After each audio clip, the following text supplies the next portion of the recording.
Xo'p, demak, bugun biz sizlar bilan hayvonlar gametogenezi mavzusi bilan tanishib chiqamiz. Hayvonlar gametogenezi. Gametogenez so'zi gametaning, ya'ni jinsiy hujayraning rivojlanishi degan ma'noni bildiradi. Hayvonlarda o'zi gameta, ya'ni jinsiy hujayra ikki xil bo'lishi mumkin: urug' hujayra va tuxum hujayra. Urug' hujayra spermatozoid deb ataladi. Spermatozoid deb ataladi. Bu spermatozoid erkak organizmni gametasi hisoblanadi. Demak,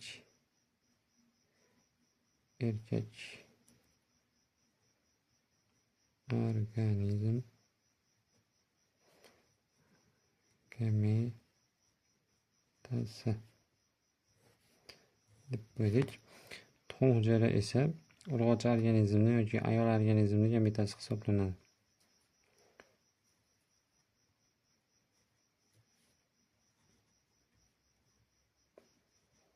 Urug'chi organizm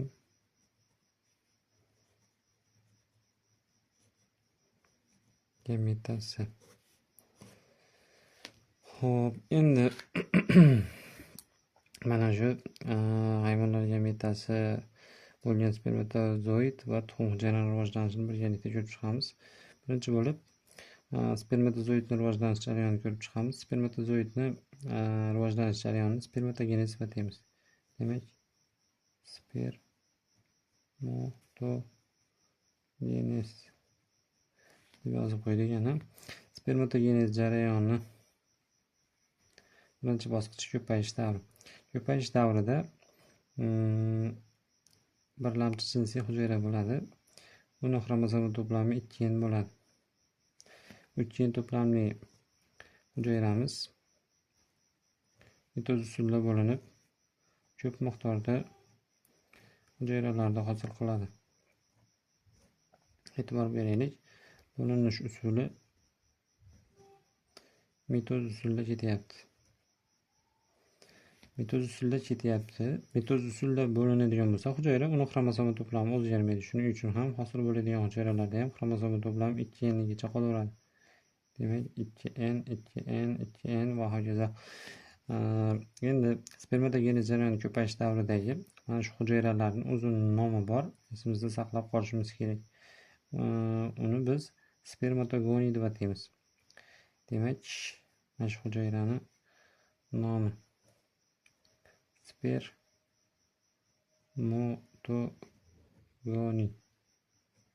spermatogoniy. Xo'p, spermatogoniy demak ko'payish davrida mitoz usulida bo'linib miqdori ortar ekan. Endi mana shu hujayralarimiz o'sish zonasiga o'tganda qanaqa o'zgarishlarga uchraydi? O'sish zonasiga spermatogoniyimiz o'tganda unda qanday o'zgarishlar sodir bo'ladi? Mana turibdi. O'sish zonasiga o'tganda shu hujayra ozgina yiriklashadi. Ya'ni o'zida oziq moddani oz miqdorda to'playdi. Spermatogenez jarayonidagi mana shu hujayralarimiz. Xromosoma to'plami 2n gacha qolaveradi. Endi bu hujayramizni o'ziga xos nomi bor. Esimizda saqlab qolishimiz kerak. Xo'p, uni xromosoma to'plamini o'sish davrida, mana shu o'sish davrida bu holat bunga o'tish sodir bo'lyapti hozir. Va bu yerda uni DNKsi 2 hissa ortyapti. Shu narsa juda muhim narsa, ya'ni o'sish bosqichida yuz beradigan muhim jarayon bu DNK 2 hissa ortishi hisoblanadi.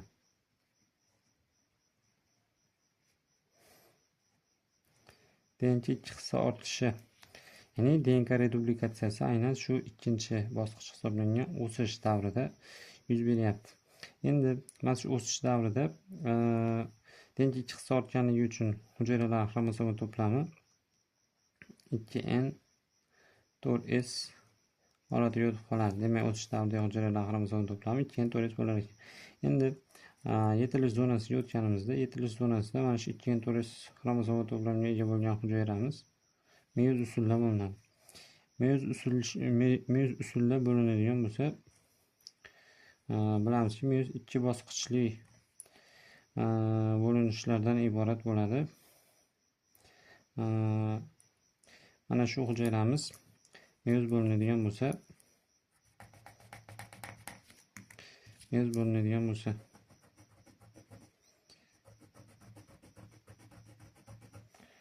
hop,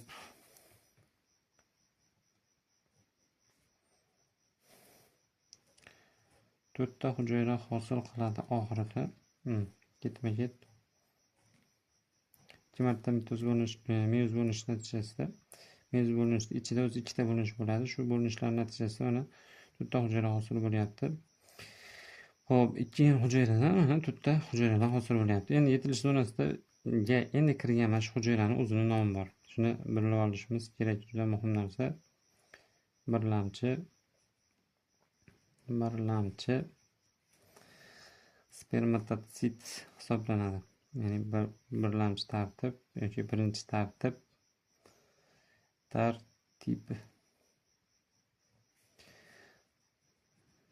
spermatotsit hisoblanadi. Xo'p, uni bo'linishdan hosil bo'lgan bu hujayralarning ham o'zining nomi bor albatta. Ularni ikkinchi tartib spermatotsit deb ataymiz. Demak, ikkinchi tartib spermatotsit. Ikkinchi tartib spermatotitimizni bo'linishdan hosil bo'lgan bu hujayralarimiz esa spermatida deyiladi.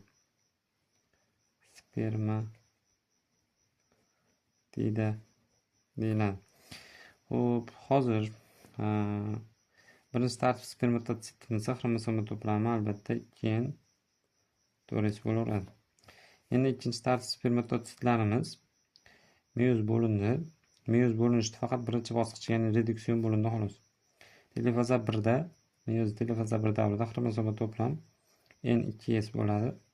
Bu hujayralarimiz ham hozir shu telefaza 2da turibdi, telefaza 1da turibdi desam bo'laveradi. Shuning uchun ular xromosoma to'plami N2S bo'ladi desak to'ppa-to'g'ri bo'ladi. Xo'p, demak ikkinchi tartib spermatotitning xromosoma to'plami N2S bo'lar ekan. Xo'p, endi ikkinchi tartib spermatotitning bo'linishidan hosil bo'lgan spermatidalarning xromosoma to'plami esa N holatiga o'tib qoladi. Xo'p, demak spermatidani xromosoma to'plami NS bo'lar ekan. Endi oxirgi bosqichimiz shakllanish bosqichida mana shu spermatidalarimizni har bittasi spermatozoid hosil qiladi. E'tibor bersangiz, uning shakli yumaloq bo'lib turibdi. Mana shu yumaloq shakl spermatozoid shakliga kirishi aynan shakllanish bosqichida yuz beradi. E'tibor bering. Spermatotitda bosh, bo'yin va dum qismlar shakllanishi sodir bo'ladi bu davrda. Mana. Demak, spermatogenez jarayoni bor ichida yuz beradigan jarayonlar xuddi shulardan iborat bo'lyapti. Endi navbat ovogenezga.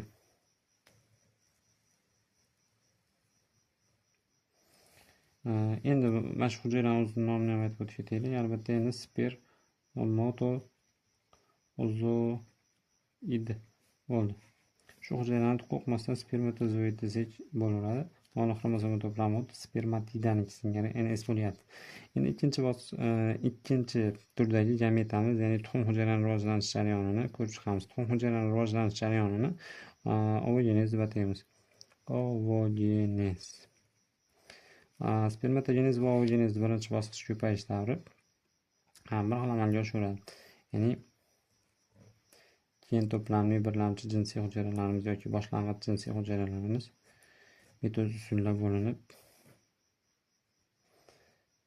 bir xil hajmga ega bo'lgan hujayralarni hosil qiladi.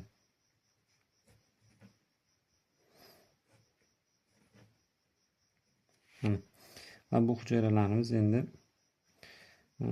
e'tibor beraylik, xuddi spermatogenezdagi singari mitoz usulida bo'lyapti va bo'linayotgan hujayralarda biz ovogoni deymiz. Ovogoni. Endi ovogoni hujayramiz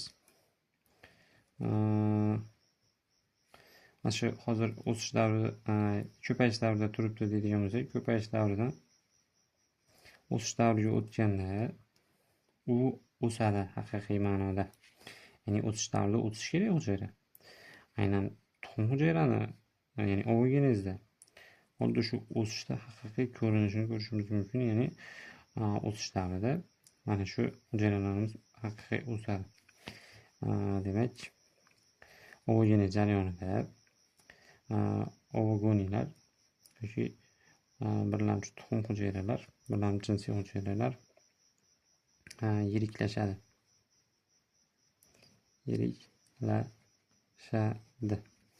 Va albatta bu tomondagiga o'xshab DNKsi 2 hissa ortadi.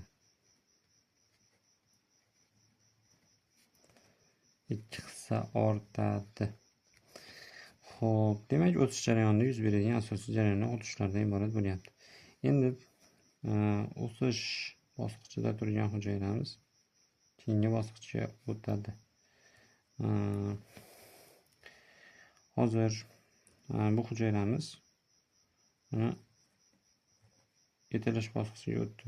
Yetilish bosqichida turgan shu hujayramiz hozir endi o'sish davrida hujayra DNKsi, hujayrada xromosomalar DNKsi 2 hissa ortgan, shuning uchun xromosomalar 2 to'risligini aytib o'tish kerak.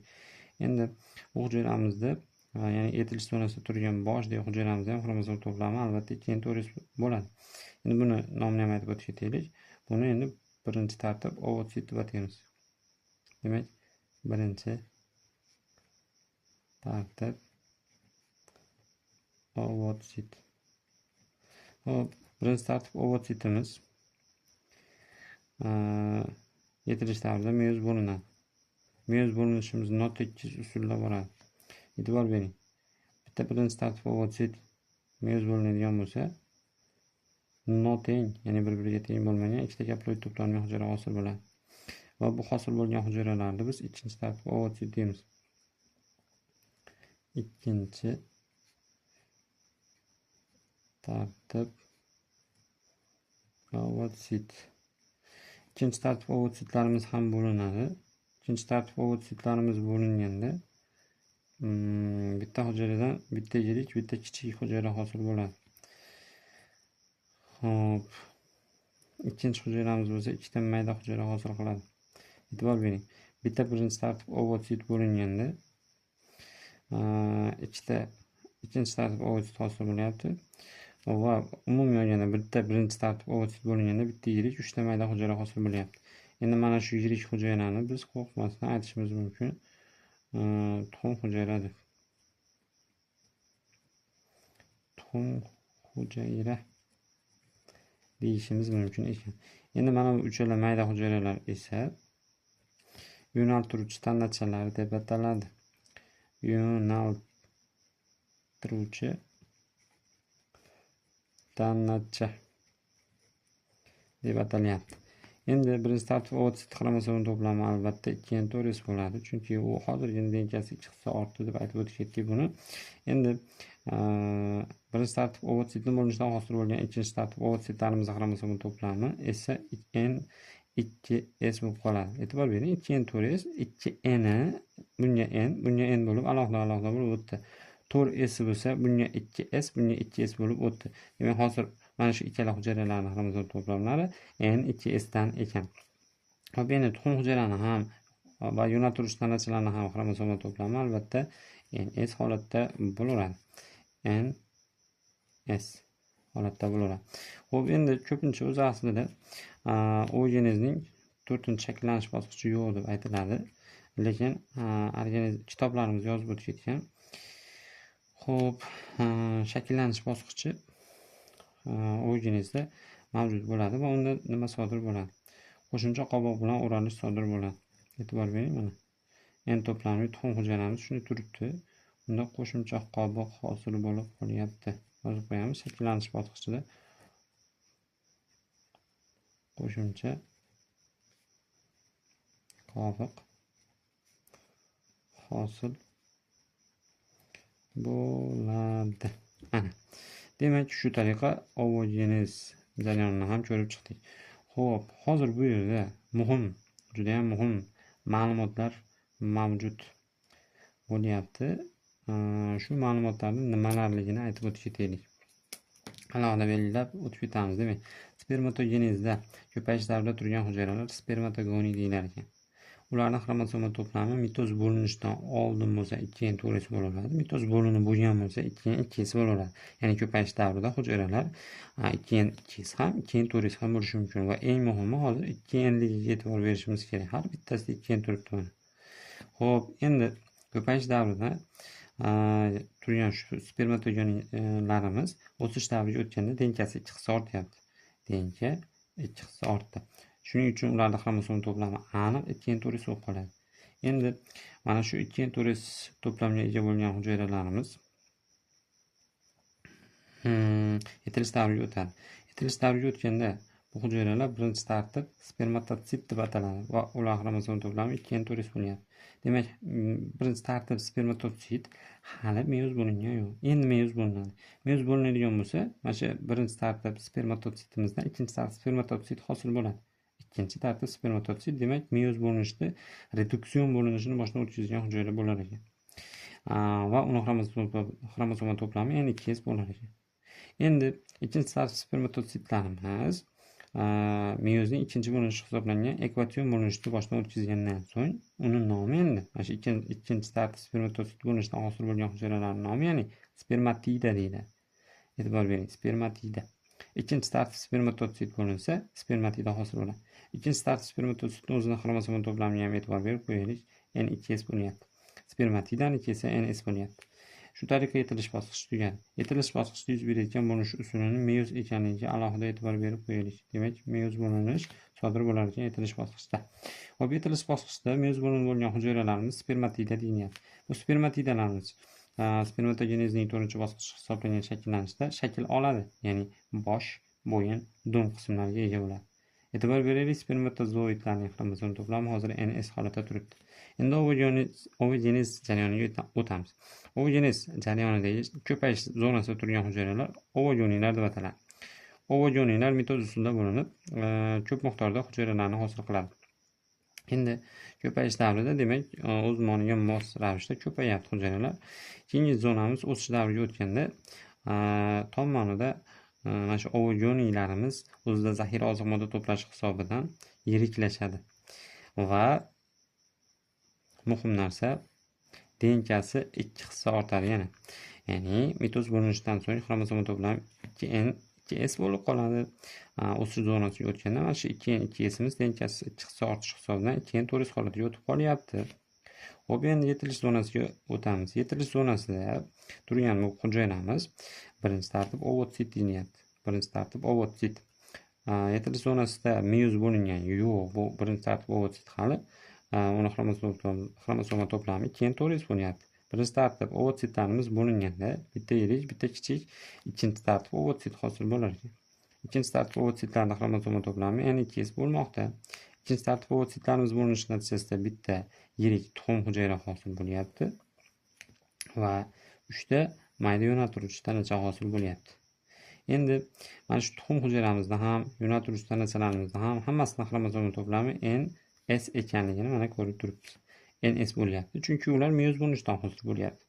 Xo'p, endi e'tibor bering, bitta birinchi tartib ovotsitdan oxirida bitta tuxum hujayra hosil bo'lyapti xolos. Shu tariqa ovogenezdagi yetilish bosqichi tugadi.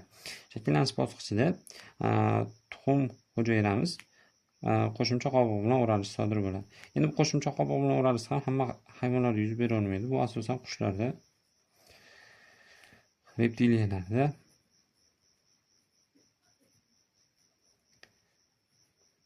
va kloakali suyumuzuvchilarda yuz beradi. Kloakali sut emizuvchilarda